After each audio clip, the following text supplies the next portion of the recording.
Dans un village côtier pittoresque, vivait une jeune fille nommée Annette, qui grandit près de la mer. Depuis aussi loin qu'elle se souvienne, elle ressentait une connexion profonde avec l'océan. Elle passait ses journées à nager parmi les vagues, explorant les mystères des eaux turquoises. Avec le temps, Annette perfectionna ses techniques de plongée et apprit à retenir son souffle longtemps, émerveillant les habitants qui l'avaient surnommée la sirène de la baie.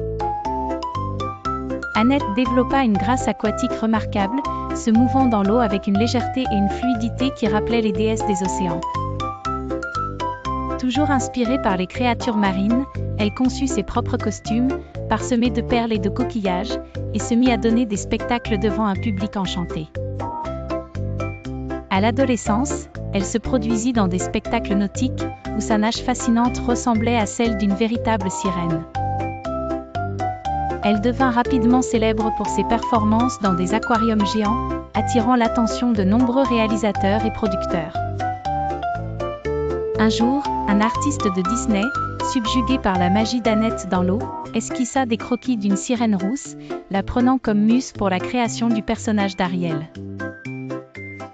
Les studios Disney se mirent alors à travailler sur « La petite sirène », inspirée par la beauté et la grâce d'Annette. Le rouge flamboyant des cheveux d'Ariel dans le dessin animé fut directement inspiré du costume rouge qu'Annette affectionnait.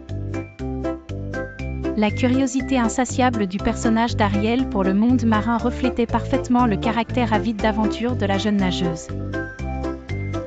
Annette ne se contenta pas d'inspirer la création artistique, elle s'engagea activement dans la protection de l'environnement marin.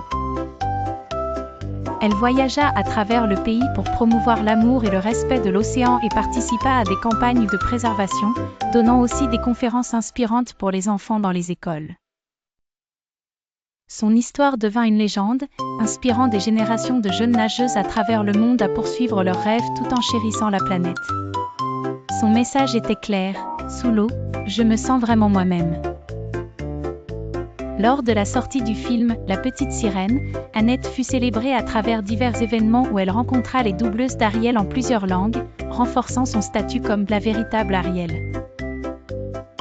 Et alors que les années passèrent, son amour pour l'océan resta inchangé, elle vieillit avec grâce, continuant à nager librement, comme une sirène éternelle. Ainsi se clôt une histoire de passion et d'harmonie avec la nature, qui repose dans le cœur de tous ceux qui l'écoutent avant de s'endormir.